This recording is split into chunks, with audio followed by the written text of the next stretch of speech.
Half and Ten and its co-sponsors welcome you to the webinar, Road to Shared Prosperity, Fighting for Economic Security Through Grassroots Advocacy. Your moderator for today's program is Bishop Gene Robinson. A question and answer session will follow the presentation. You may send chat questions at any time during the webinar using the chat window, indicated by a speech bubble icon located to the right of the presentation.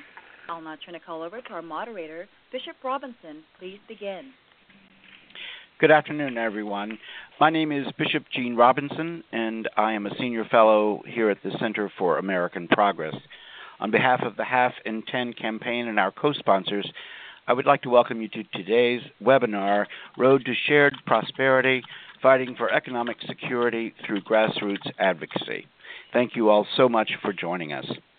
Half and 10 is a partnership between the Center for American Progress Action Fund, the Leadership Conference on Civil and Human Rights, and the Coalition on Human Needs, dedicated to building the political and public will to cut poverty in half in 10 years. Before we get started, we would also like to thank the organizations who joined us as sponsors of this webinar.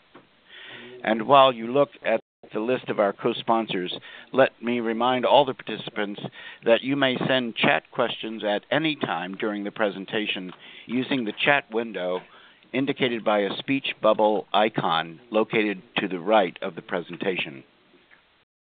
As you may know, the 112th Congress presents a challenging political landscape for advocates concerned about reducing poverty. With deficit reduction dominating the conversation, several proposals have been already set forth to slash critical services, helping those struggling most in this recession. While these developments pose new challenges, advocates can take action to reduce poverty and fight for economic security through effective grassroots advocacy. During today's webinar, we will hear from members of Congress and policy experts who will provide an overview of the most important policy battles this year, share what's at stake for low-income families, and provide concrete action steps we can take together to ensure the voices of low-income families are heard in the upcoming policy debates. For your information, we have members of the media joining us as guests on today's webinar, and we are on the record. We are beyond fortunate to be joined by our first speaker, Senator Al Franken, a Democratic senator from Minnesota, on today's webinar. Since his election in 2008, Senator Franken has been a strong advocate for low-income families. To combat child hunger, Senator Franken introduced a bill to expand the reduced-price school meals program to ensure that children who are currently eligible for reduced-price school meals get free meals instead. Senator Franken has also taken steps to create jobs for unemployed Minnesotans, introducing the Cash for Jobs bill. In the 112th Congress, Senator Franken will continue to promote legislation that quickly and efficiently creates jobs, spurs economic growth, and provides an adequate safety net for workers who lose their jobs through no fault of their own. Senator Franken currently sits on the Health, Education, Labor, and Pension Committee, the Judiciary Committee, the Energy and Natural Resources Committee, and the Committee on Indian Affairs. It's my honor to present to you Senator Franken. Thanks, Gene. It's an honor to be on with you. Thank you for saying that you're beyond fortunate to have me. I don't know about that. I want to thank the Half and 10 campaign, all the co-sponsors, and I'm also honored to be on with Sherrod Brown and Bob Greenstein and all the others. And I want to thank everybody who's listening in and who's joined us. I really want to underscore that advocacy to reduce poverty is such an important issue, and that there are people who are willing to fight for the cause, and that to achieve success in poverty reduction, we need advocates on, both in and out of Congress. So thank you all for being on. I am concerned, just concerned as everyone, about the real dangers facing our country if we don't get our long-term fiscal house in order. But we need, we need to do it in the right way. And we need to reform our tax system so that wealthy Americans and corporations pay their fair share.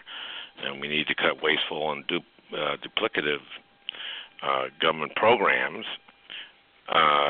I've introduced legislation to allow Medicare to negotiate drug prices for Part D drug benefit, just like the VA does, and to take other similar steps that reduce costs without reducing benefits.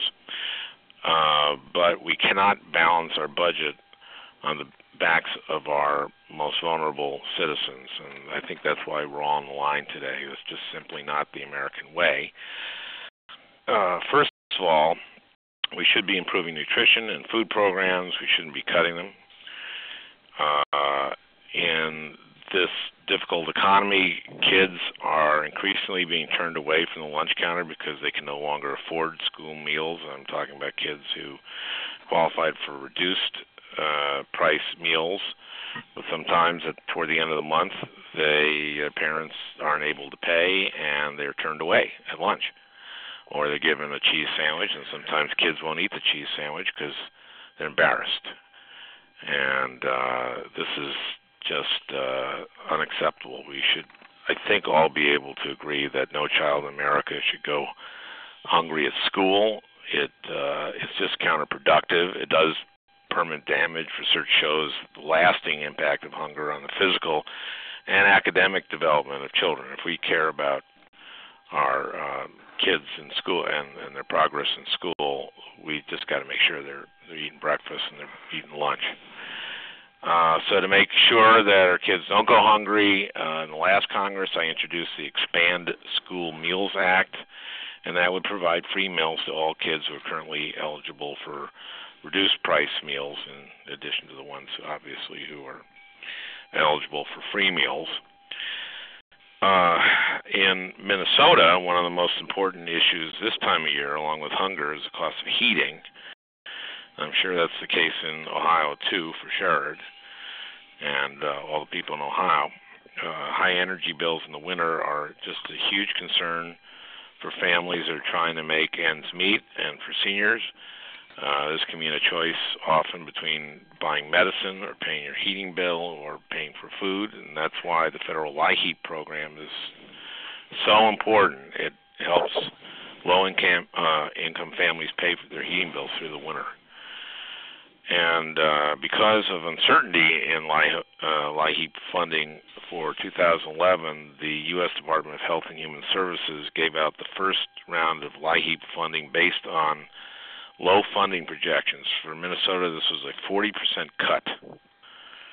40% cut from what we got last year, and our state LIHEAP offices were having to turn away hundreds of applications. In the short-term spending bill that we passed last month, I worked with 35 other senators to fund LIHEAP through March at as close to the 2010 levels as possible. I'm going to continue to push to make sure that residents in Minneapolis and in Columbus and Cleveland and in St. Paul and Duluth get the help they need to get through the remaining of these long winter months. And in Minnesota, the winter doesn't end on March 21st. And finally, and perhaps most importantly, we need to get people back to work. And as Gene said, I've introduced legislation that will provide wage subsidies. That's what it's called, cash for jobs, to small employers who hire on new workers who have been unemployed. It gets our unemployed off the bench, back on the job, and helps small businesses expand and grow in this period where they can be expanding and growing. And it's based on a program that worked successfully in the 80s in Minnesota.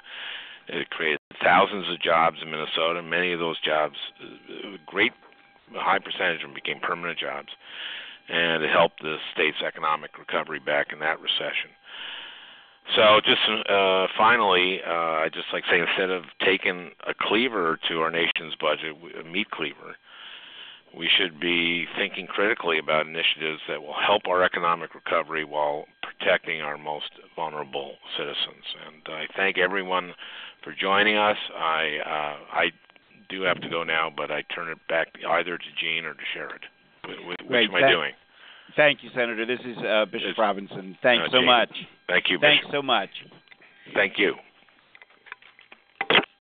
Our next speaker is Robert Greenstein, the founder and executive director of the Center on Budget and Policy Priorities. Mr. Greenstein is a well-known expert on the federal budget and a range of domestic policy issues, from anti-poverty programs and various aspects of tax policy to health reform and Social Security. He has written numerous reports, analyses, book chapters, op-ed pieces, and magazine articles on these issues, and has received numerous awards for his outstanding work. Prior to founding the center, Mr. Greenstein was administrator of the Food and Nutrition Service at the U.S. Department of Agriculture under President Carter, where he helped design the landmark Food Stamp Act of 1977, generally regarded as the Carter administration's principal anti-poverty achievement. It's a great pleasure to welcome Robert Greenstein. Thanks very much, and thanks to Half and 10. Before I start, Melissa, I'm now set up so I can change the slides myself. I wish I had a more positive message I'm going to bring all of you who are on this call today, but I want to start by telling you that I've been working on these issues since I came to Washington in 1972, and the risks to hold on a second, I'm having technical difficulty. Bob, I'm the only one who can change your slides. Okay, I've lost my computer screen, Melissa. You may need to change the slides after all. I'm not sure what's causing the problem. Oh, I'm on got it, it no back. worries. Got it back. Okay, I'm all set. Sorry about that. The risks to low-income programs and to policy changes that would dramatically increase poverty and inequality, I believe, are greater this year than at any other time I've seen since coming to Washington. Now, as you all know, we face serious long-term fiscal problems, and there is growing intensity among both parties on Capitol Hill to make major changes this year to reduce midterm and long-term deficits. So there's a real challenge as to how can we address deficit reduction in a way that does not increase poverty or inequality.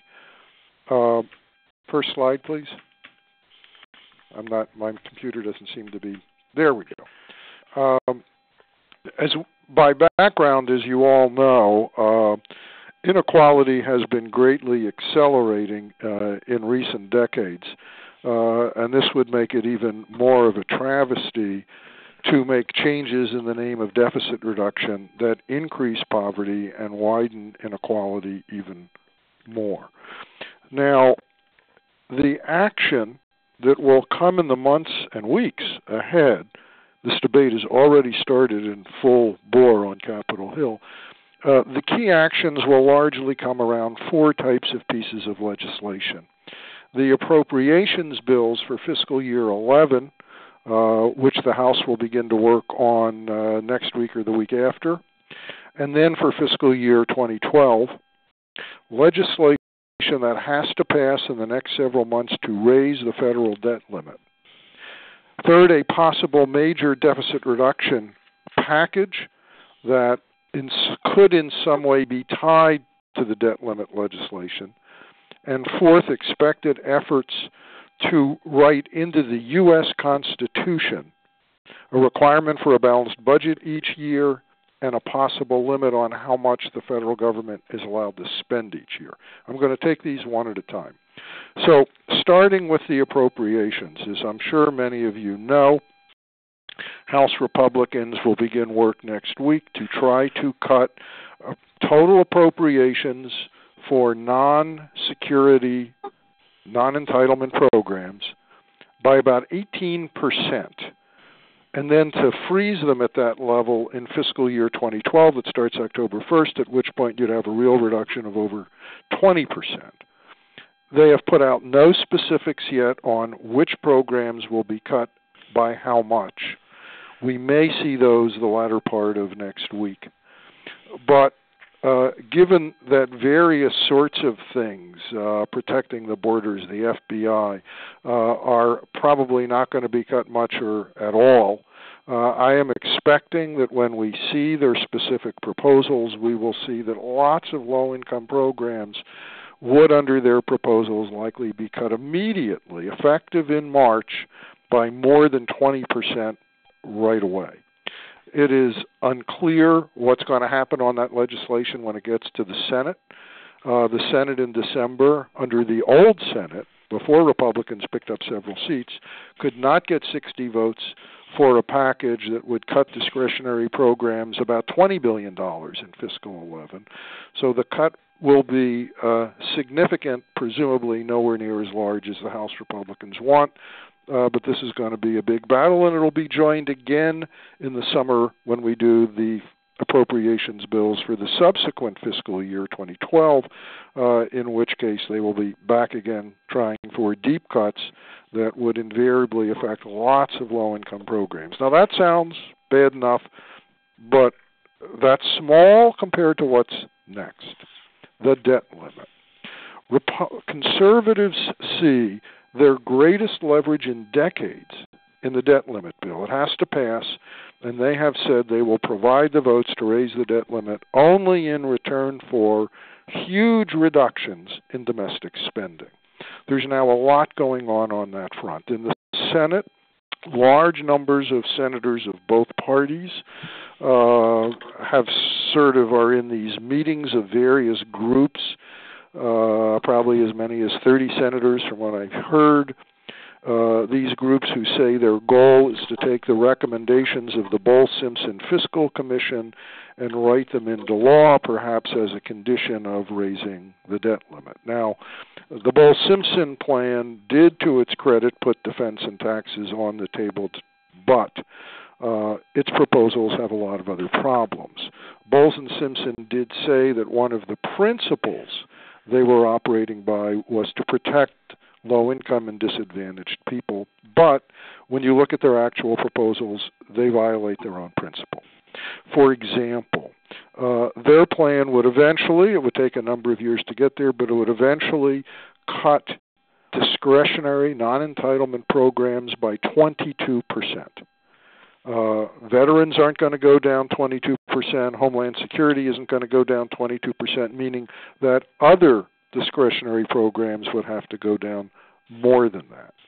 They also have big benefit cuts in Social Security and in Medicare. Now, what's interesting is in doing those cuts, can we go back one slide? There we go.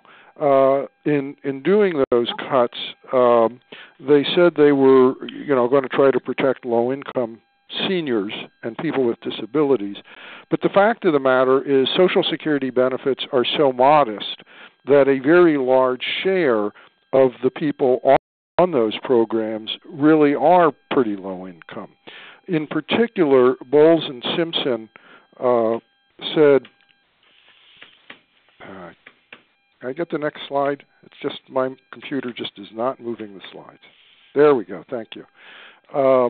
They said that they were protecting the bottom 20%, the bottom quintile of Social Security beneficiaries. But as this chart shows you, in the next to the bottom quintile, the typical income is only $14,000 a year. So under their plan, large numbers of elderly widows living on only $15,000 or $20,000 a year would experience Social Security and Medicare cuts at the same time. Unfortunately, it gets worse. The House Republican members of the Bowles-Simpson Commission rejected the plan, arguing that it raised taxes too much, it cut defense too much, and it did not cut domestic social programs deeply enough. So if we end up getting a bipartisan agreement in the Senate based on Bowles-Simpson, which would cause some significant cuts to be borne by millions of low-income people, that plan would be rejected by the House, and they would insist on something significantly to the right of Bowles-Simpson. Now, to kind of complete the panoply of threats, yesterday, 2 bipartisan proposals were put on the table in the Senate. The first was a proposal by Senator McCaskill of Missouri, Senator Corker, and several other Republican senators, Senator McCaskill being a Democrat, of course. And this would write into law that federal spending could not exceed 20.6% of the gross domestic product. If it exceeded it, there would be across-the-board cuts that would include cuts in all the low-income programs. 2 hours later, Senator Mark Udall went to the Senate floor, joined by Senator Shelby, to propose a 20.0% limit on federal spending and to enshrine it permanently in the U.S. Constitution. These and proposals... we'll ask you to finish up fairly quickly, if you can, Bob. Thanks. Yes. These proposals have one big particular impact. They largely shield taxes and require doing almost all the budget-cutting job on the spending side. Last year, a National Academy of Science panel looked at a plan that it described as extreme, that would have deep cuts in Social Security, Medicare, and Medicaid, and cut everything else in the budget 20%, and that plan got you to 21% of the gross domestic product, a higher level of spending than either of the 2 proposals put on the table yesterday would allow. Under Ronald Reagan, federal spending averaged 22% of the economy, and that was at a time when no baby boomers had yet expired and health care costs were far lower than they are today. So there are going to be really big decisions on this made probably in the year and the months ahead, with big showdowns around the appropriations bills and the debt limit bill. There are alternatives that are much more balanced and fairer, but the risk is growing by the day that Congress could actually pass this year both specific cuts in programs and new caps or structures to constrain federal spending in ways that would make virtually inevitable the deepest cuts in low-income programs we've seen since most of these programs were created. This obviously creates a great need for action on the part of the people on this call. Thank you, Bob. I'm sure we'll have some questions for you at the end. We're also honored today to be joined by our next speaker, Senator Sherrod Brown, a Democratic senator from Ohio. Senator Brown is a leading Senate progressive and a strong advocate for working families and middle class. He's held more than 160 community roundtables across Ohio's 88 counties, working with community and business leaders, entrepreneurs and educators, workers and families to find ways to rebuild our economy. Prior to serving in the U.S. Senate, Senator Brown served 7 terms as a U.S. Congressman for the 13th District and 2 terms as Ohio's Secretary of State. He's married to Pulitzer Prize-winning columnist Connie Schultz, and they have 3 daughters, a son, and a grandson, all of whom make Ohio their home. Welcome, Senator Brown. Thank you, Bishop Robinson, and thanks to Melissa, thanks to Bobby Greenstein, and to Al Franken. But most importantly, thanks to all of you for joining this call. It's you who are activists that make me more optimistic than Bob's presentation, and I understand that the clouds have gathered and the day doesn't look very bright right now, but I'm more optimistic than that for this reason, and that is I know that this is complex. The federal budget's complex. I know that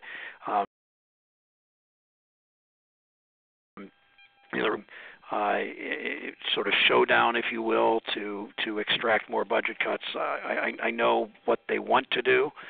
They don't like Social Security. They don't like Medicare. They don't much like social programs. A good many of the new Republicans in office. But the reason I'm more optimistic is than some in this is I think we need to look at sort of a broad sweep of history. And I'm not going to give a history lesson here, except to go back and look at what we've seen and the progress we've made in this country in the last many years. And I wear on my lapel a depiction of a canary in a bird cage. Many of you know the story. I assume that 100 years ago the mine workers took the canary down in the mines, and the canary died from lack of oxygen or toxic gas, the mine worker got out, and he had no government that cared enough to protect him, and no union that was strong enough to protect him in those days. He was all on his own. And in those days in this country, life expectancy was about 45, 46, 47 years. Today, we live 3 decades longer because of progressives engaging with their government to get their government to do the right thing. And you can list 25 things probably that have happened in these 100 years that have created a middle class, that have helped people live longer, healthier lives. Everything from civil rights to women's rights, to Medicare, to Social Security, to an FDA, to safe drinking water and clean air and air bags and seatbelts, and the Higher Ed Act and the Wilderness Act, and all these things that governments did, not because all of us in government have good hearts and wanted to be altruistic, but governments did these things because people like you, people in their union halls, people of people of faith in their churches and their temples, people and advocates for children, advocates for civil rights and women, pushed to knock the doors down, and that's what we need to do this year. There are a lot more of us than there are them. These people are pretty certain in the way they look at the world that want to continue to cut taxes for the rich and spend hundreds of billions in defense and cut programs for people that really need it in this country. They may be pretty certain, but you can put doubt in their minds and you can challenge them. And I think that my advice is this: that there are a few states that have suffered more than mine. There are for 14 years in a row we've had more foreclosures than the year before. It's not a bunch of speculators. It's a bad economy in lots of places in my state. But I've seen people that were in. I've seen the volunteer efforts of people in food banks and people in free clinics and people that have organized to fight back. And I know we have it in us as a nation and in us as a community. So I would suggest this, to remind your elected officials there's a difference between sort of blind ideologically driven budget cuts and sound economic policy. That things like the earned income tax credits are not only pathways out of poverty but critical economic stimulus. That unemployment extension is not just good for that family but good for the community. How school lunches and summer feeding programs, as Al was talking about, we don't. That's a whole other issue, that the number 700,000 kids in Ohio get a free breakfast or free lunch or reduced breakfast or lunch. Only about 10% of them are in the summer feeding program. We've got to do a lot of those kinds of things too, but describe to elected officials, when you write them, when you call them, when you confront them, when you see them at town hall meetings or whatever, how these school lunch and summer feeding programs are investments. How important early education and college affordability is.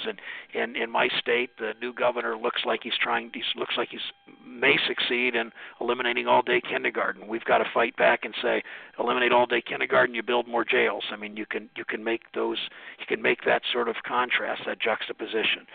Explain how investing in our most effective anti-poverty programs ensures a shared recovery and really a prosperity that can lift all boats. When you see elected officials, when you write them, when you interact with them, organize like you've never done before, and persuade like you've never persuaded before. And our country's history suggests that against all kinds of odds, people have risen up, and that's why we've had progressive victories so often in the last few decades. And it's I know this is going to be hard this year. I know there's a lot of reason to be pessimistic, but I know there are a lot of reasons to be optimistic. And I want to join you in that and help you in that. You've got a lot of allies in the House and Senate, a lot of allies, and we're going to be aggressive and loud and helpful and cooperative and combative when we need to, and we're going to do what we need to do.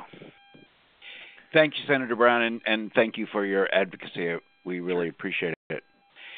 Our next speaker is the newest addition to the Half in 10 team here at the Center for American Progress, Desmond Brown. Mr. Brown has joined Half in 10 as a consultant who will spearhead the development and release of an annual report tracking progress towards cutting poverty in half in 10 years. Prior to his work at Half in 10, Mr. Brown, a veteran advocate for human service programs, was the Senior Director for Government Affairs at Catholic Charities USA for 5 years. Prior to joining Catholic Charities USA, Mr. Brown served at the American Public Human Services Association and Children's Defense Fund, working to provide greater access to workforce development, asset development, nutritional assistance, health care, and other human services. Welcome, Mr. Brown. Thank you, Bishop. First, I also want to thank all the folks on the phone from around the country who are joining us this afternoon. We thank you for your work to help families, low-income families, during these difficult times. And we also know that the goal of the Half in 10 campaign is to cut poverty in half over the next decade. We fully recognize that we cannot do this work without the support and advocacy of folks who are out there in the field working on these important issues. So we thank you for your continued work and continued support. One of the things that I want to touch upon real quick, the discussions about the federal budget is always a complex one, but I think it's important for us to always raise up in our conversations the linkage between the federal budget and the programs that we all work on and we all advocate for on a regular basis. We need to do this both in terms of the specific programs that we care about, but we also need to make the link to the larger context of reducing poverty and economic hardship for families. If we're going to reduce poverty in the next 10 years, it's important that we continue to fight to make sure that federal investments in these programs continue, and we do not move in the opposite direction by slashing funding for various federal programs. Another issue that I wanted to bring to your attention as a way of framing this discussion is to talk about poverty in the context of the impact that it has on the economy of the United States. Professor Holzer at Georgetown University did an important study recently where he demonstrated that there is a $500 billion annual cost of poverty in the United States, that it reduces the overall GDP by about 4%. So when we talk about investments in the programs that are at risk, we need to also bring to the attention of policymakers that there is a direct cost on the other side by not investing in these programs. As you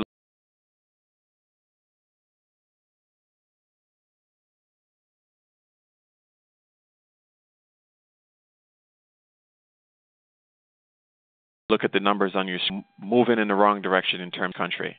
So these are some dramatic numbers that I think that we ought to utilize in our advocacy as we talk to policymakers and we talk to other coalition partners around really creating a good frame to talk about why investments in the programs that are at risk are so important. You know, as I mentioned before, I think that the role of low-income advocates around the country is very critical in this fight over the next several months and over the next year, in fact. I would encourage individuals that are on the call today and in partnerships with their colleagues around the country to really tell the stories of the families that you interact with and how these programs that are on the table help those individuals. Put a face of the families that you serve or the families that you interact with, or the individuals that are in your own family or people that you work with on a day-to-day basis about how these programs are so critical that the federal government must continue the investment in them. And I just want to draw attention to some of the specific things that the Half in 10 campaign will be working on in the coming months.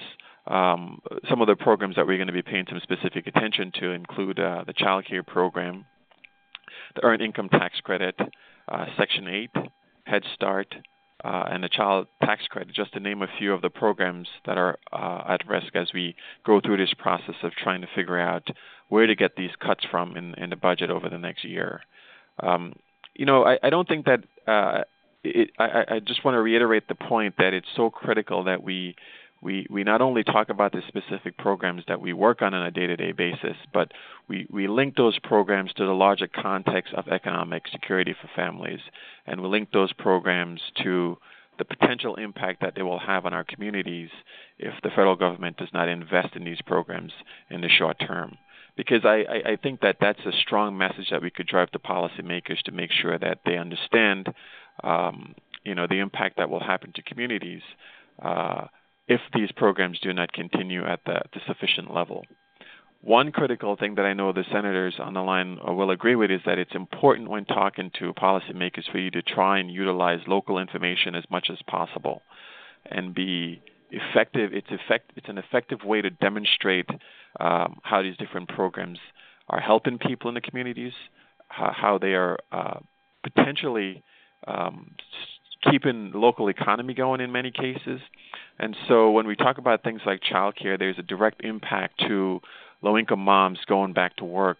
That's a specific program that you could tie into the local self-security and economic security of communities and specific families. So I would strongly encourage you to use not only the faces of the families that you interact with, but also local data from your community that will drive the point home.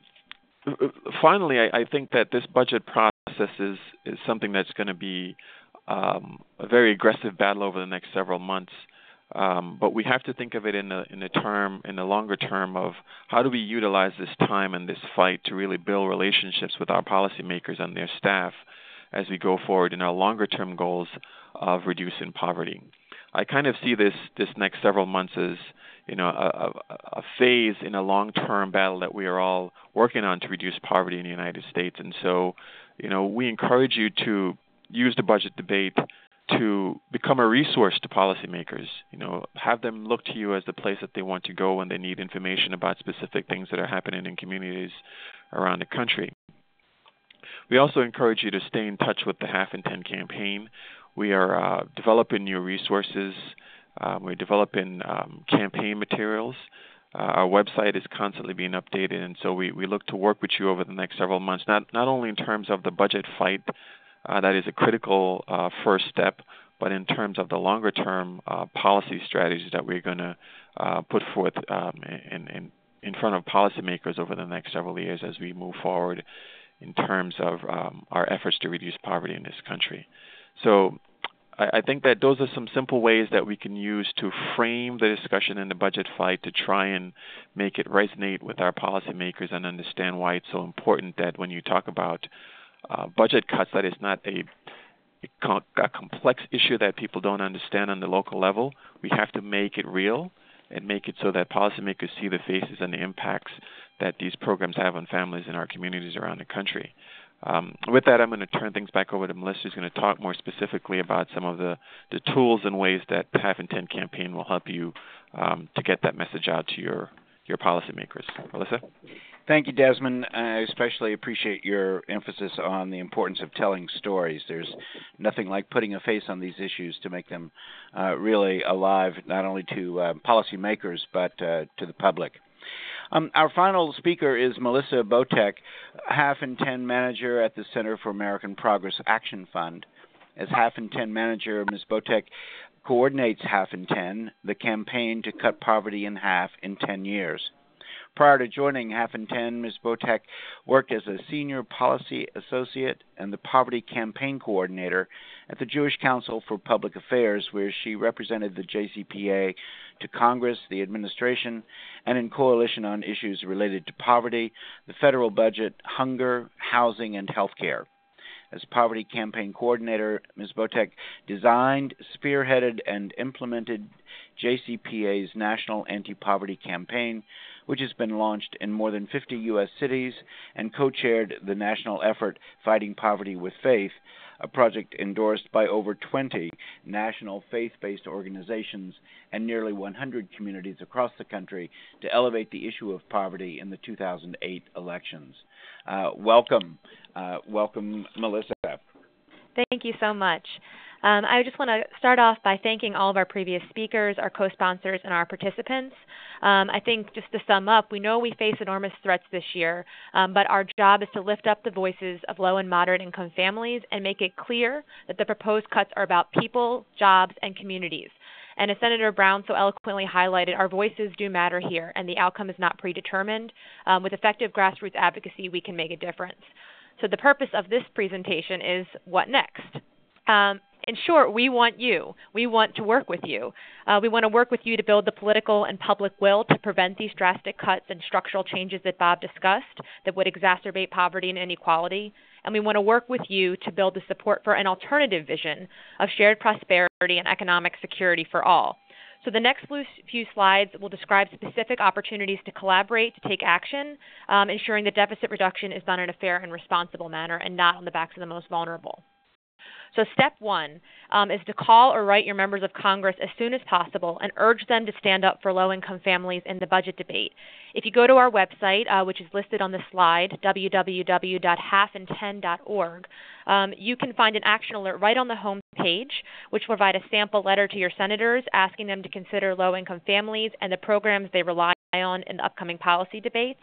And it also underscores some of the broader messaging that Desmond mentioned, that deep cuts or substantial structural changes will not only hurt low-income families, but result in lost jobs, increased hardship and inequality, and severely undermine a nascent economic recovery. So we urge you to take that action with us this month. So the next step is to get trained and go deeper. We want to recruit you to engage in additional advocacy efforts. Over the next coming weeks and months, we are going to be scheduling online trainings on the following topics: communications, social media, innovative in-district advocacy, and story banking. In the next few slides, I'm going to take you through some poll questions where you can sign up to say yes or no that you'd like to get more information, and we can follow up with you from there. Due to time limitations, I can only leave each poll question up for a few seconds, and we'll be talking as the poll questions are up. But if you don't get a chance to reply in time, don't worry. We're going to have a survey at the end where you can answer questions at that point as well about how you'd like to participate. So if you don't get to answer the poll question right away, don't worry. Okay, I'm bringing up the first poll. Okay, so you should all see a poll question right now that says, I'm interested in signing up for communications training. Basically, by way of background, the communications training would involve leading experts reviewing key messaging around these issues of economic security, as well as skill sets such as op-ed placement and getting a letter to the editor placed. This is incredibly important because members of Congress check their local papers for these types of hits on a regular basis and use them to inform their decisions. And it also helps build the public debate and build a coherent narrative around why protecting these programs is so important for jobs, communities, and families. And we already have some communication experts who have volunteered to help lead this training, so we'll hopefully be setting it up in the next few weeks. Okay, I'm going to bring up the next poll slide right now. One moment. Okay. Right. Conduct. So you should all see a poll question now that says, I am interested in signing up for the social media training. So I don't know if you knew this, but we had over 24,000 people click on this webinar advertisement on Twitter and Facebook in just a few days. So social media has really emerged as a new and effective tool for advocacy and organizing. This particular training will discuss how the anti-poverty and economic opportunity movement can use media such as Facebook and Twitter to grow our audience, to strengthen our cause, to create an echo chamber, and to engage in new media advocacy tactics with members of Congress, who will be the key decision makers on these policies. We had one of these in D.C., which was a huge success, and we started building a social media bank where people can find out who to follow and how to plug in, and we'd like to really involve the grassroots in this effort. So if you're interested in signing up to get more information, please click yes, and we will follow up directly with you. I'm going to end the poll now, but again, there'll be more opportunities to sign up. Okay, so I'm pulling up the next poll now, which is, I am interested in innovative in-district advocacy training. So let me know. Let's see. You should see it now. I'm interested in signing up for the innovative in-district advocacy training. This training will highlight best practices in innovative in-district advocacy. We'll be recruiting top grassroots and grasstops advocates to share examples and how-to tips for pulling off a high-impact event or other types of creative advocacy efforts, including inviting your member of Congress for a site visit and engaging local artists. So if you're interested in connecting with top grassroots and grasstops activists to learn best practices and get trained, this is one for you, and we hope that you will sign up. All right, I'm going to end this poll now, but again, if you didn't get a chance to decide, there will be another opportunity at the end to sign up. Okay, I'm going to pull up the last poll right now. Oh, sorry. One second.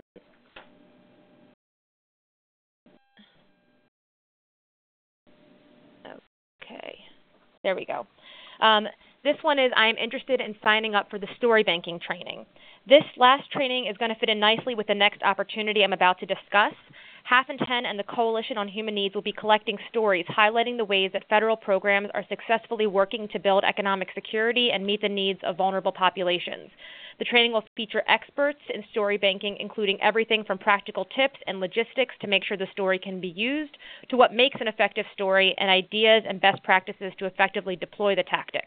So go ahead and take a moment to let me know if you are interested. And in a few seconds, I'll transfer over to the next slide, which will discuss exactly what this story bank is and what we'll be doing with it. Okay, I'm going to end the poll. And again, there'll be future opportunities to sign up. Okay, great. So, basically, I mentioned a moment ago that we are going to be working with the Coalition on Human Needs to be collecting stories highlighting the ways that federal programs are successfully building economic security and meeting the needs of vulnerable populations. We cannot let this debate be about slashing spending without any consequences. We have to pull out those consequences of irresponsible deficit reduction for jobs, communities, families, and to make sure that there's a face to those decisions. So we're looking for stories from direct clients, business owners, faith leaders, service providers, and other community leaders who can highlight success stories of these federal programs. We'd encourage you to send us a short video clip or written story explaining how public investments have made a difference in your life, community, or business. These stories will be featured on an online story map, and we'll use the videos and stories and advocacy efforts to protect and strengthen human needs programs. They'll have a context as we'll pair them with state-by-state hard data about unemployment, poverty, affordable housing, etc. I know that we're running short on time, so I'm going to go quickly through the rest of the slides because I want to leave time for questions. This is approximately what the map will look like, but we need your help to populate it with stories. We can't create the map until the stories come in, so we'd encourage you to send them in. So basically, this is the website you would go to in order to submit your story, halfin10.org/grassroots/stories/submit. It's really easy, user-friendly form, and we'd encourage you as soon as possible to send us in your stories. These do not have to be professional stories. We welcome you to use homemade video, or if you're an organization that's already collected stories because of advocacy work you've done in the past, we'd welcome those as well. We just encourage you to read the guidelines on the website to make sure that they're eligible to be submitted. This page, I'd encourage you to check out the slides when we send them out, includes some of the types of stories that we are looking for. So I know we're short on time. The one thing I want to highlight is there are opportunities to partner in the long term with Half in 10 by endorsing a goal to cut poverty in half in 10 years. The slides are available here, and this is an opportunity to be a long-term partner with the campaign. If you're an organization, we can list your name on the campaign, as well as you can sign the pledge and list the widget on your website. So I want to leave you all with the contact information with the campaign. No need to rush to write it down. We will be circulating all of these slides, and I want to turn it back over to Jean to take Q&A since I know we're running behind schedule. We'll have time for a couple of questions. I have one here from one of our participants. Senator Brown, are you there? Senator Brown? Well, he missed his chance. We'll go to Bob Greenstein. Are you there, Bob? Yes, I am. Terrific.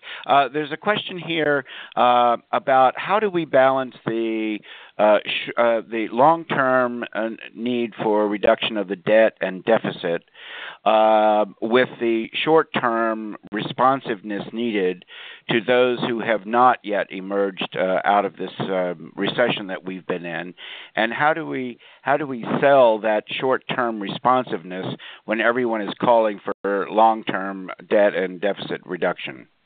It's an excellent question. We really ought to be doing more fiscal stimulus now with the unemployment rate still at 9.4%.